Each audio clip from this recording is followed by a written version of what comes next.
Hello everyone, I am Jesaren Arpalima and I will be your teacher in the subjects English and American Literature and Literary Criticism. So before anything else, let us first pray. In the name of the Father and of the Son and of the Holy Spirit. Amen. Alright. Let me know first who are the absent today. Okay, very good. So none of you is absent today. And I hope you will learn something from our discussion later on. So I have a question to you, class. What comes into your mind when you hear the word Marxism? Anything? A theory that is correct? Karl Marx, that is also correct. So, alright. Before we start our lesson, I have here an activity wherein you are tasked to arrange the jumbled words to form a correct term. Okay, who can answer number 1? Number 1 is Marxism. Correct. How about number 2? Okay, number 2 is literary approach. And number 3? Alright, that is also correct, Karl Marx. Okay, so moving on, let us now discuss what is Marxism. Let us first define what does Marxism mean. So Marxism is a materialist philosophy which tried to interpret the world based on a concrete natural world and the society that we live in. Marxist theory is more concerned with social and political elements of a work than its aesthetic value. So this means that Marxist philosophy is a philosophical anthropology and also a theory of history and economic and political program. The proponent of this theory is Karl Marx, wherein he believed that no other theorist have tackled capitalism, and he is also a anti-capitalist. So according to Marxism, society progresses through the struggle between two opposing forces. So Marxism believes that the development of the society comes from the struggle of two forces. Going back to the feudal period, the two opposing forces are the feudal lords and the peasants, wherein the feudal lords are known as the rich people, the powerful people who look for the servants, and the peasants are those who belong in the working class, wherein they work for the feudal lords, and the feudal lords tend to abuse their power and use it to the peasants, wherein they force to work the peasants for them in order to have money. Okay, so flashed on your screen are the terms related to Marxism. So the first term is class struggle, which means it originates out of the exploitation of one class throughout the history. The second term is oppression, which means the exercise of power that is unjust, burdensome, and cruel. And the last term is class division, which refers to society's categorization of its people into groups based on the socio-economic factors like wealth, race, education, gender, ethnicity, occupation, social status, or the derived power. So the class division is also known as the social status. So today I will be telling you a summary of a novel, but before that, let me first give you a little background about this novel. So this novel is titled The Adventures of Huckleberry Finn, and this is a novel that consists of 43 chapters. It was written in the mid-1880s by Mark Twain. So this novel is a mixture of adventure story, social satire, and picaresque novel. So, this is a novel that tells the story of Huckleberry Finn's escape from his alcoholic and abusive father and his adventure journey down the Mississippi River with the escaped slave named Jim. A little recap on how the Huckleberry Finn started. So, are you familiar with the story of Tom Sawyer? If yes, then you will know how does Tom Sawyer ends.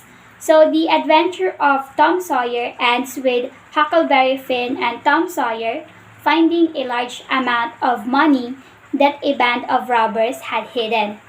They each get $6,000, a huge amount for the boys, which Judge Thatcher invests for them at a bank. The widow Douglas and extremely conservative and religious sister, Miss Watson, adopt Huckleberry. So the start of this story when Huckleberry is being adopted by Miss Watson and he is brought into a mansion. So class, are you ready to hear the story of Huckleberry? If yes, give me 5 claps. Okay, 1, 2, 3, 4, 5.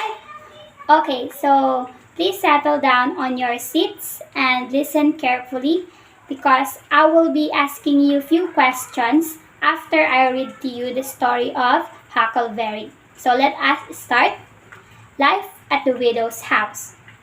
While Huckleberry likes some of the luxurious of his new life offers, he misses the freedom of being able to do what he wants and what he will. One night, just as Huckleberry is feeling low, Tom appears in the garden, and together they steal away. Tom has a great plan to start a band of robbers with Huck and a few of other boys.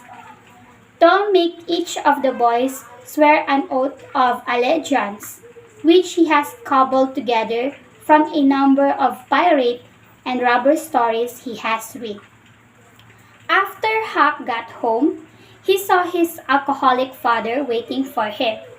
His father beats him when he can't control himself. The kidnapping. Huck's father wants Huck's money, but Judge Dutcher refuses to hand it over. When the widow tells him to stay away, he waits for Huck and kidnaps him. He takes him across the river to Illinois to an old wooden cabin. They live on what they can fish and hunt, and Huck enjoys the freedom of not having to wash, dress properly, eat from a plate, and so on. However, his father soon starts hitting him again. He locks Huck into the cabin whenever he goes away, sometimes for several days. The escape. Huck can't take it anymore, and he hatches a plan to escape. He finds a rusty saw and started sawing a hole in the cabin wall while his father is gone. His father sends him off to fish, and Huck finds a canoe drifting down the river. He pulls it ashore and hides it. In the afternoon, his father heads back into town, and Huck sets to work. He takes all the provisions and tools from the cabin and loads them into the canoe, then shoots a wild pig and splatters its blood around the cabin, staging his own murder. He leaves an axe with blood and a bit of his hair stuck into it, and sets off toward Jackson's Island in his canoe. On Jackson Island, Huck enjoys the solitude and freedom on the island, but 3 days after arriving, he comes across a still smoking campfire. To his surprise and relief, it's Jim, Miss Watson's slave. Jim tells him that Miss Watson decided to sell him off to a slave trader, so he had run away. Huck promises not to betray him. The two set up a camp in a cave, where they sit out a storm and last over for a week, and floods part of the island. Once the storm passes, they go exploring in Huck's canoe. They come across a two-story wooden house floating past. They climb into it. They find a body of man who was shot in the back. Jim has a look at his face, but tells Huck to stay away, saying that it's too ghastly. Jim covers the body with some old rags. They take what they can from the boat and heads back to the island. Flight south. Huck is curious. He wants to find out what people are saying about him and his death. So he dresses up as a girl and heads into town. He learns that initially, people suspected his father of his murder, but now they believe that it was Jim, since he disappeared at the same time. There is a reward of $300 for Jim's capture. Huck rushes back to the island, and he and Jim pack their belongings on a raft they found and set off. As they drift down the Mississippi River, they come across a stranded steamboat. They climb on board and run into three criminals, two of which have ganged up and are about to shoot them. A narrow escape. Jim and Huck's aim to get to Cairo, where the Mississippi River meets the Ohio River. One night, they get caught in thick fog and become separated, finding each other again only with great difficulty. As they continue to drift down the river, Jim talks about what he will do as a free man: work, save money, and buy his wife and children. Huck starts to feel guilty. He is helping a slave escape. He isn't far off the raft before two men in a boat stop him. They're after five runaway slaves and start questioning Huck. He prevents them from searching the raft by telling them that his father is there and he has smallpox. Afraid to catch the contagious disease, the men give Huck some money and advice on how to get to the nearest landing place. The men then move on. Jim, who overheard the conversation, feels his trust in Huck is justified. His friend lied for him and saved him. A deadly feud.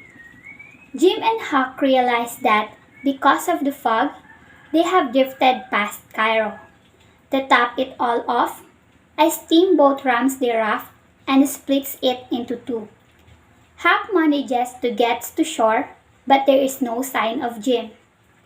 Huck is taken by a local family, the Granger Fords.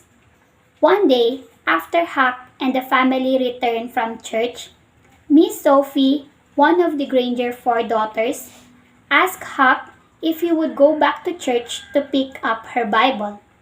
He dressed so, but suspects something is up. In the middle of a swamp, well hidden by bushes and trees, he comes across sleeping. Afraid that someone would capture him and force him back to slavery, Jim decided to hide. He met some other slaves who lived nearby and decided to send a message to Huck. The next morning, Miss Sophie is gone. She has eloped and married Harvey Shepherdson. Huck and Jim escape. Two hustlers. Jim and Huck continue their journey down the river. They pick up two men who are on the run. The older man claims to be the Duke of Bridgewater. The younger one claims to be the descendant of Louis XVI. Huck realizes that the two of them are nothing but frauds and hustlers who travel around trying to scam people. He tells them that Jim is his slave and that they are on their way to his uncle, who lives down south. A great coup. A few days later, Huck and the king met a young man who tells them about some recent events in the nearby villages. A man called Peter Wilkes had just died, leaving three orphaned nieces, a small fortune, and a property behind. The king and the duke see their chance to to get their hands on the inheritance. Huck feels sorry for the three girls, so he decided to steal the money and give it back to the girls. She agrees to stay at Friends for a day to give Huck and Jim the chance to escape before she exposes the two fraudsters. Huck manages to escape, but then they see a boat coming after them carrying the two fraudsters. Resigned, Jim and Huck take them back on the boat. Plan. The four continue the journey south. They stop at few villages, but all the king and the duke schemes prove unsuccessful. The duke and the king get into a fight, and Huck sees his chance to escape the two. He runs back to the raft, only to find that Jim has disappeared. The king sold him to a local family, the Phelps. Huck goes in search of Jim. Huck goes to Mrs. Phelps, or Aunt Sally, welcomes him with open arms. She believes he is her nephew, Tom Sawyer, whose arrival they have been expecting for days. Huck plays along. The next day, he heads into town to intercept Tom and let him on his plan to free Jim. Tom agrees to play along and help Huck. Tom insists that they need an elaborate plan to free Jim. So rather than just stealing the key and running away, the rescue plan gets more and more complicated. He also thinks that Jim's life as a prisoner is too easy, so he insists on bringing rats, snakes, and spiders into the cabin.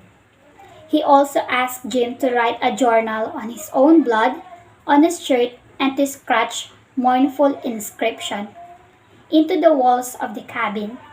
It takes them 3 weeks to implement Tom's elaborate plan and completely ridiculous plan. A happy ending. Tom is still not satisfied with their escape plan. A group of armed men with guns turn up to help Aunt Sally and Uncle Silas. Jim, Huck, and Tom have to run for their lives as they try to get away. They make it onto the raft, but Tom is shot in the leg. Huck returns to the village to fetch a doctor and then hides in a lumber pile to wait and see what will happen. When questioned where they have been, Huck tells Uncle Silas that he and Tom had decided to go after Jim, and Tom had now gone to the post office to find out if there was any news. After 2 days, the doctor arrives with Tom, who is being carried on a mattress. He also has Jim with him, who is immediately put into chains. Tom recovers quickly. When he learns that Jim has been put back into chains, he is outraged and reveals what he had known for months, namely that Miss Watson died 2 months ago and decreed in her will that Jim should be set free. Immediately, Jim is released, given food, and made a fuss over. Huck learns from James that the dead man they found in the river house had been Huck's father. Before Aunt Sally can attempt to adopt Huck and civilize him, he heads off to the west. And that is the end of the adventure of Huckleberry Finn. Alright, so that is the story of Huckleberry Finn. Did you enjoy listening to the story of Huckleberry Finn? Since it is an adventurous story, did you have fun listening to it? Okay, so what did you learn from the story? Okay, that is correct. So I will be asking you, how can we apply Marxist theory? That is what we discussed lately before I read to you the story of Huckleberry Finn. So how can we apply Marxist theory to a literature? So it is said that Marxist theory can be applied to literature by analyzing the social, economic, and political struggles such as class division, class struggle, and of oppression present in the literary piece. So if we can analyze and answer the questions about class struggle, class division, and class oppression, we will be able to apply Marxist theory into a literature by citing the information needed and asked by the question. On, let us try to apply Marxist theory to this story that I have read to you, which is The Adventures of Huckleberry Finn. So we have here few questions. I can see that there are 5 questions. So let us try to apply Marxist theory in this story. So the first question states that, what role does class play in the adventures of Huckleberry Finn? So before we answer that, let us first try to analyze what classes are present in the story. So for me, there are 2 classes that are present in the story, such as the higher level or the high class and the low class. So let us first identify to what class does the characters belong.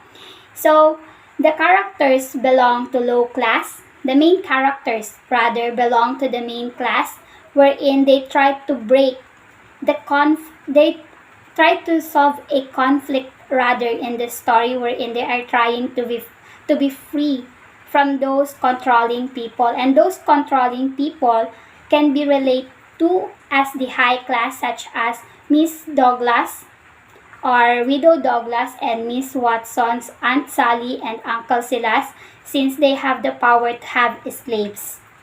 And the second question is, what is the oppression in the story? So when we say oppression, it is the unjust treatment, the burdensome of the characters. So that is the unjust treatment in the story, is that the main characters do not have freedom. Both Jim and Huck are trying to be free from oppression. One of the characters in the story, namely Jim, he is a slave, and from that point, we can cite the oppression that they are treated unfairly by those rich people. So the third question is, what is the class struggle in the story? So the class struggle is reflected in Jim's character, wherein he is a slave trying to be free. He is a black man, seems to be uneducated. That is why he is a slave of Miss Watson's. So the class struggle in the story portrays the character of Jim, wherein he is treated unfairly by the society, especially his owner, which is Miss Watson's. The fourth question is class conflict ignored or blamed? In the story of Huckleberry Finn, it seems that the class conflict is ignored since the government is not paying attention to the problems of the lower class, wherein they tolerate rich people to have slaves, wherein it is not acceptable to have slavery in the society. So therefore, the story is the class conflict is being ignored. And the last question is, how do the characters overcome oppression? So, based on the story, the characters overcome the oppression through escaping or through finding a way for them to free themselves and having the courage to fight on their own and not asking for help in the government. They overcome oppression by themselves by escaping those rich people who abuse their power or who uses their power on them extremely and unfairly. So the characters overcome the oppression through surviving on their own and finding a way on their own, standing on their own feet. And that would be how they tried to overcome oppression. Okay, so to assess your learning or knowledge from our lesson, I have here a activity wherein you are tasked to write an essay about a certain question. So the question is, how does the society shape who we are as an individuals? So, do you already know that the essay consists of 3 paragraphs, the introduction, body, and conclusion? So, it should be written in a bond paper in a short size, and I will collect it tomorrow before we start our lesson. Therefore, class dismissed. See you tomorrow, okay? Thank you.